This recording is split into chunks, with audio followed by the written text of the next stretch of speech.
بسم الله الرحمن الرحيم، والصلاة والسلام على سيدنا محمد خاتم النبيين والمرسلين.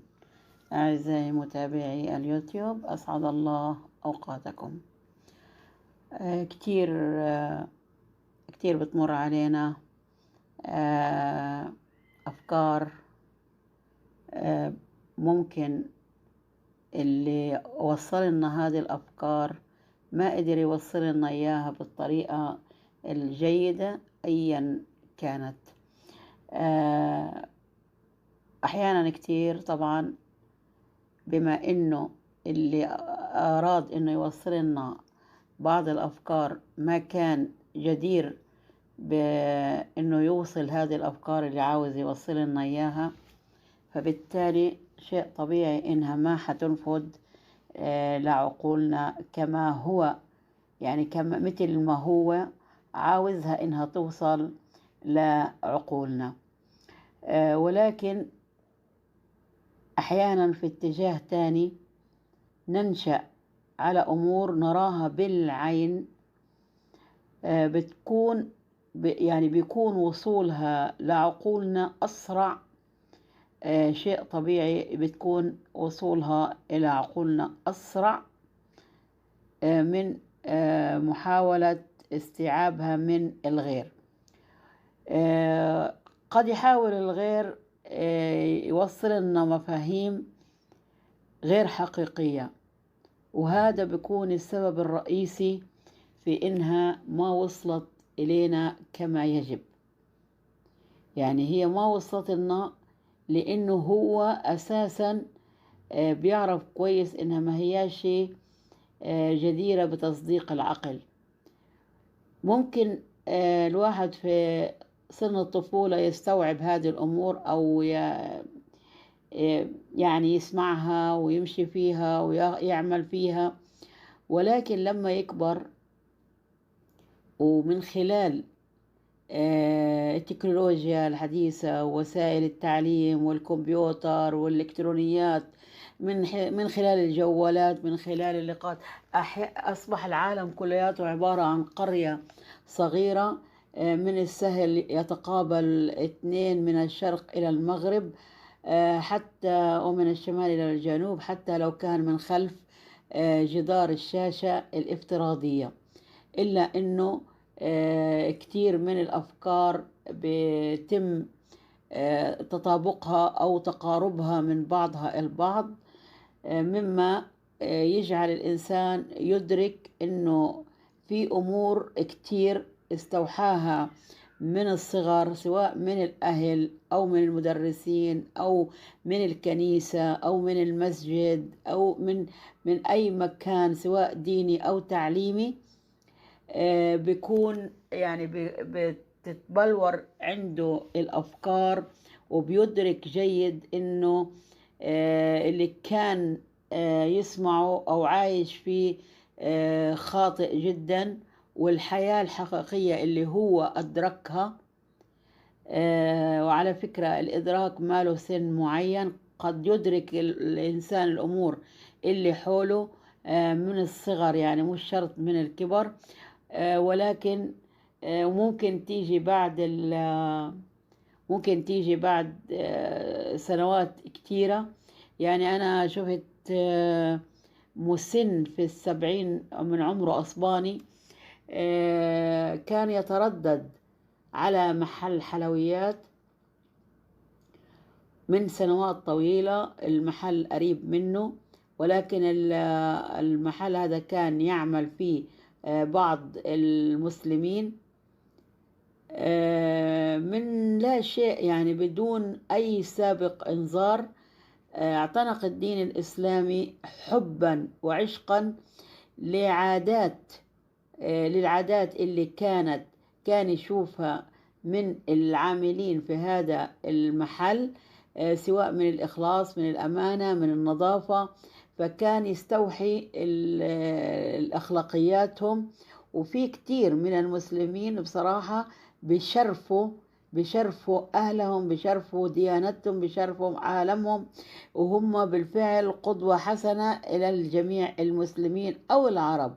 وفي لا بيجيبوا السوء على الصورة العكسية. ولكن مثل ما أقولكم يعني هذا أسلم، وفي غيره، في فرانكو، في كذا، في كل المجتمعات العالمية سواء صينية. يعني عندكم مثلا في الصين اللي لا دين إلها، الأفكار المسيحية اللي حاول المبشرين يغرزوها في الصينيين ما قدروا يغرزوها، برغم يعني البلايين اللي دفعوها علشان يقدروا يدخلوا في عقول الصينيين العقل العامل، آه، يعني تراتيلهم أو أفكارهم أو طرقهم.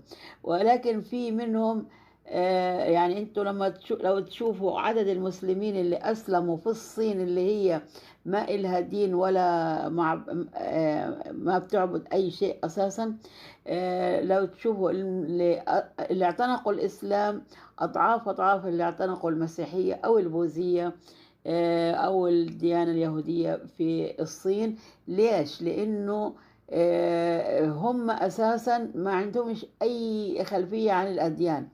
فلما جو المبشرين المسيحيين فشلوا إنهم يحطوا في رؤوسهم معتقدهم أو معتنقاتهم، بينما استوحوا من المسلمين معتنقات المسلمين وعادات المسلمين بدون أي شيء، وما كان في أي مجهود للمسلمين عشان يوصلوا الدين الإسلامي لعقول الغرب.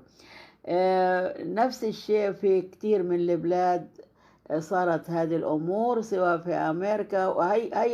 ومن أهم أسباب الحملة الرهيبة حاليا على الإسلام هي توافد الغير المسلمين من المسيحيين والكاثوليكيين والبوذيين وكل الديانات، توافدهم يعني سرعة انجذابهم بالدين الإسلامي واعتناقهم للدين الإسلامي، مما جعل الكنائس والدولة العميقة، ما تسمى بالدولة العميقة، تنتبه لهذا الشيء ويبذلوا مزيد من المجهودات لتدمير الإسلام. وهذا مؤسف جدا في الوقت اللي المسلمين للأسف الشديد ما بيبذلوا أي مجهود لا حماية المعتنق أو المعتقد الإسلامي، الدين الإسلامي، وتركينه اللي يدخل واللي يخرج من هذه المنظومة أو في هذه على أعجولة. أنا بصراحة يعني بكيت لما سمعت قصة هذه الشابة الأمريكية اللي أحبت الدين الإسلامي واعتنقت الدين الإسلامي وعشقت الدين الإسلامي، وبتحارب داخل بيتها علشان تقوم بأداء طقوس أو بأداء واجباتها الدينية، سواء من صلاة ومن صوم أو من لبس محتشم، برغم اعتراض أبوها وأمها على هذه أعمالها. ولكن هي ما زالت مصرة، ما بدها تغضب أمها وأبوها، ولكن هي بتحاول أنها تعدل ما بين الدين اللي ارتضته لنفسها وما بين إرضاء والديها. بتكتم دينها في نفسها، ويا كثر من كانوا يكتموا ديانتهم في أنفسهم خوفا من تعذيب غيرهم إلهم أو من محاربة غيرهم إلهم.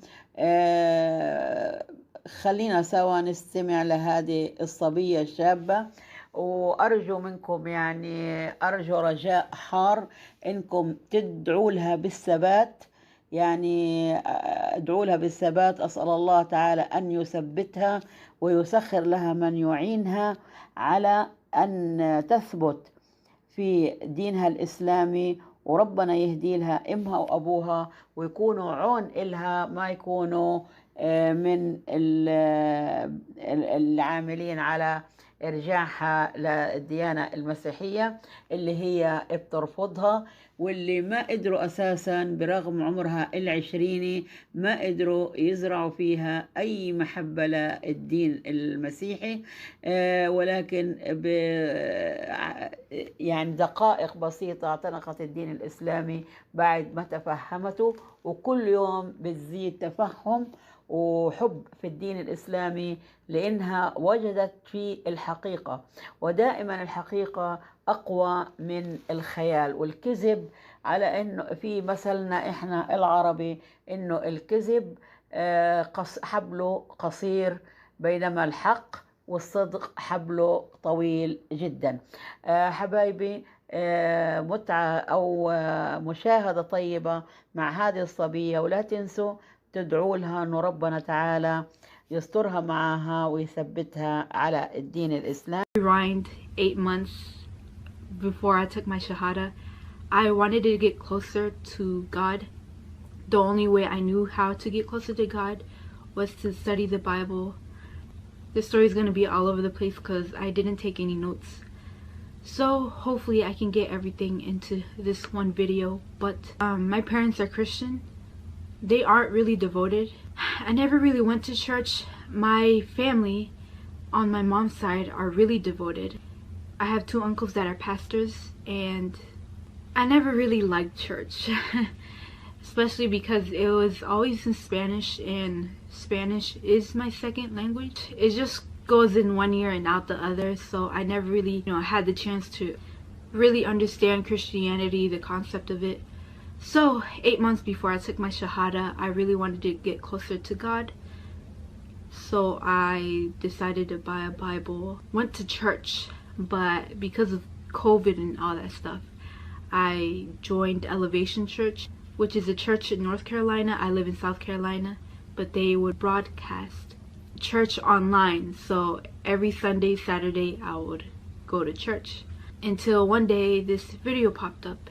It was a Muslim versus Christian debate. It was 2 hours. I kept delaying the video. It just kept popping up and popping up.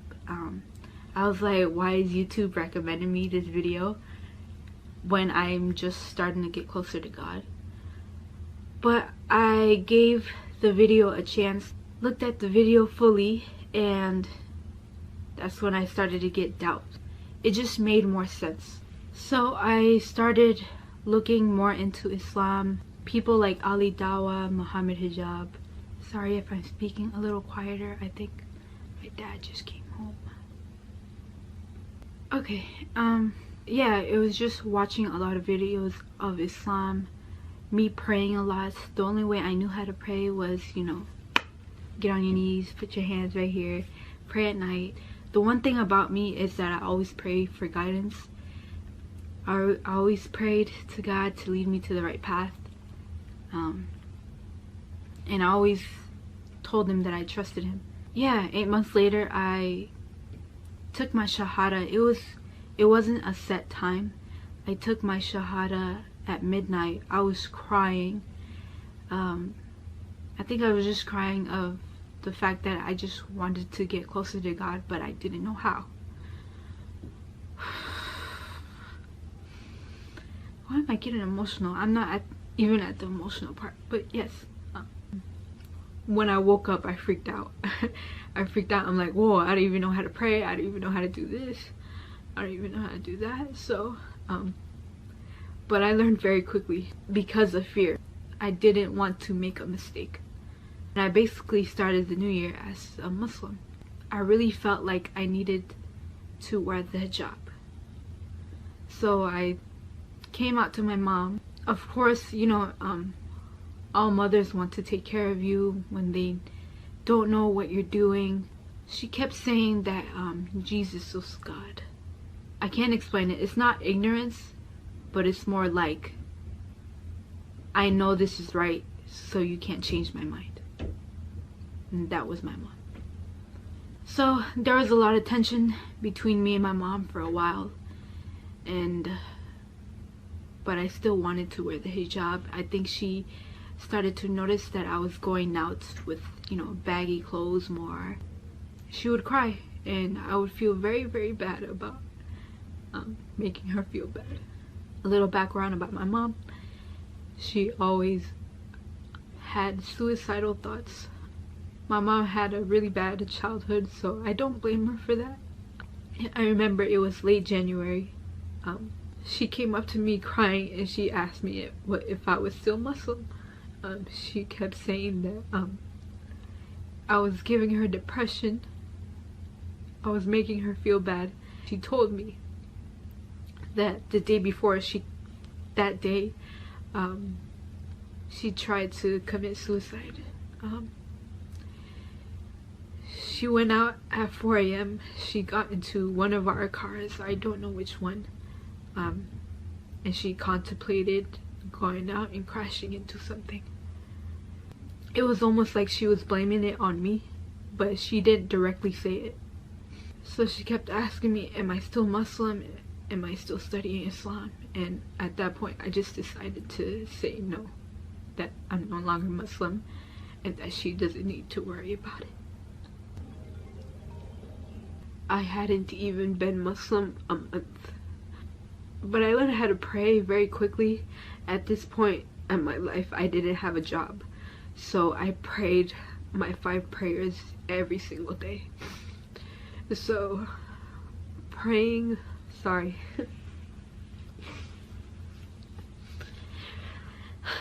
Going from not praying to praying every day and trying to do good deeds for your parents, it was very overwhelming, very, very overwhelming. I don't remember if it was after or before my mom came up to me with you know, that, and I had to lie. I told my dad about it.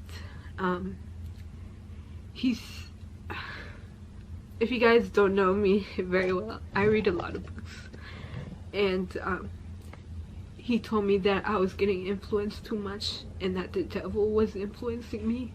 I was just in shock because he is my dad. He's the more lenient out of my mom. I was telling him about the Quran, and then he told me to throw away that book or I'll throw it away for you. And I didn't know what to say. Coming from the people who you love the most is really hard to hear. Since COVID and everything, I was struggling a lot to find a job. The bills I used to pay, I could no longer pay for it, so my mom took it over. It was a lot of stress on her. Understandably, I caused a lot of that stress as well. I kept asking Allah, please give me a job I'm happy in. Another thing I prayed for is for some Muslim friends or someone who is Muslim to come around, you know, so I could have that comfort in someone. So I ended up getting a call from the retail store I applied for. I went to that job. Hourly pay was very, very low. It was nothing. I would not be able to pay the bills that I used to have if I got that job, and it was only part-time, so that was even, you know, worse. I wouldn't be able to get enough to pay for everything, you know. The manager there, he was very disrespectful, very dismissive. I got up and left. As I was walking out, I just burst in tears, you know. I had been applying for hundreds of jobs by this point. I just wanted something to go right. So I was crying in my car, asking Allah why he did this. When I've been praying a lot, why is he not letting me be happy? Just basically crying and blaming Allah for everything. So I get a call not even a day later. It's from the same retail store, but on a different location. I don't think I had any hope. I was just still mad at Allah. I have a scheduled interview for that following day, and when I get there, the manager, she's really nice. She makes me laugh a couple times. She asked me, do I want to be a supervisor? At first I'm like, I'm 19 years old. Why are you asking me? You know, I'm not fit for that position. And I'm like, yeah, what are the duties. So she goes in and starts explaining everything to me, and it happens so fast. She gives me all the paperwork. She says she's gonna call me back when my background check is in. So she takes me out and she introduces me to everyone who's working in the back, everyone I'm supposed to supervise. There are these 3 women. The moment I saw them, I could not stop looking at them. There are 3 Muslims. The way I could tell is from the veil, obviously. Yeah, these women were a lot older. I don't even think they know how much they impacted me, because I asked a lot for friends. I asked a lot to at least let me see a Muslim, have a Muslim around me for comfort, because it just felt like the whole world was against me. For the short time they were there, they did bring me a lot of comfort.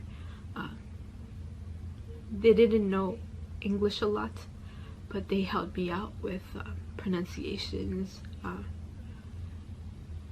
They were very welcoming once I told them, like, hey, I'm Muslim as well. And I really, really appreciated them. And then I left. It happened really, really fast. I had all my paperwork, my resume in my hand, everything in my hand. And I got in the car, and again, I started crying. Can you tell I'm very sensitive? This time I was crying, and I was just asking Allah to forgive me for being mad. To this day, I still work in this place. I'm happy. I'm really happy there. Allah gave me everything I asked for in one day. Now I learned to trust Allah more. Now I know that Allah listens. I have showed my mom how I would look like in hijab, and understandably she did not like it. She told me that I was very beautiful and that there was no reason for me to cover it up. How will I ever get a husband if he can't see me? I'm Latina, so we're supposed to be very proud of our bodies. I came out to her very fast. I hadn't even been Muslim a month. It's very hard. It's still very hard, and I'm still learning. I did stop praying for a while. I felt like Islam was destroying my family. There's always a constant tension in the house. To this day, it's very hard to be very openly Muslim.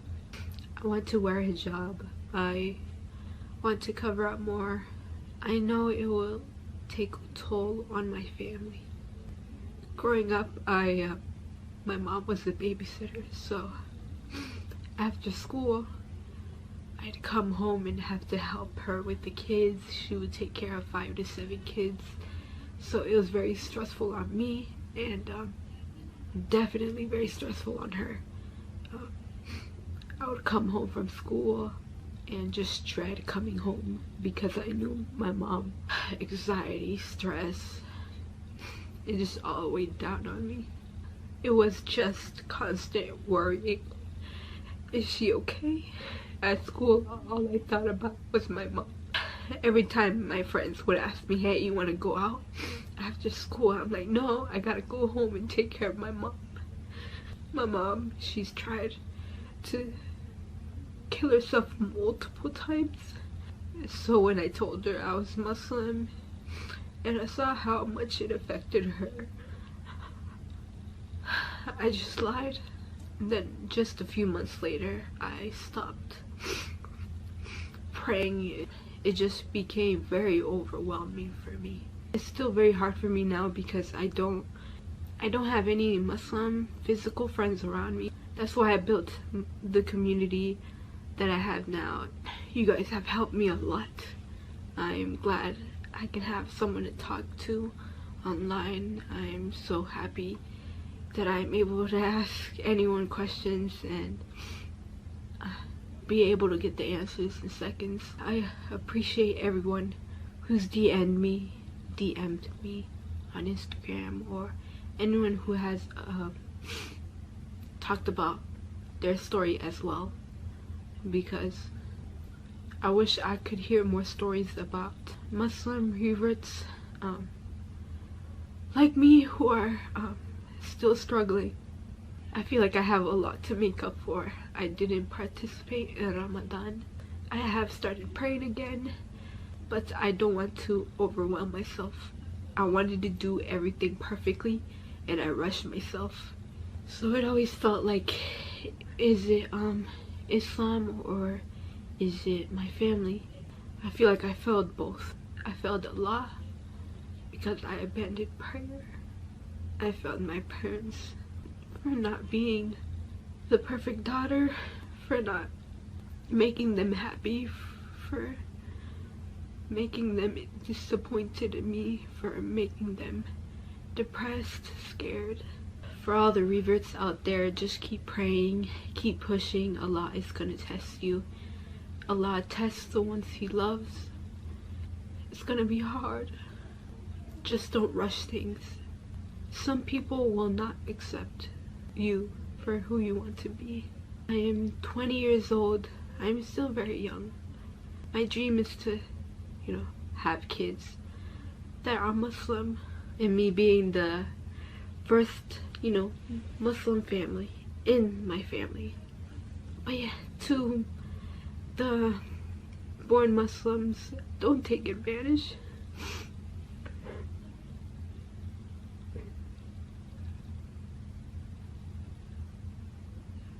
To anyone who's going through stuff with their family, oppression, just know that Allah will always be there. Allah is always there. Make dua. Never stop making dua, never stop praying. Because at the end of the day, if you don't have anyone else, you have yourself and you have Allah. And that's pretty much all you need. I just want to say thank you for watching. Thank you for listening. أرجو من الله العلي غفران كل الزلل ورؤية الرحيم ووجهه العظيم وصحبة النبي الطاهر الزكي. يا رب صل أبدا على النبي أحمد وآله وصحبه وتابع لهديه مغرد الحمام وسبح الأنام.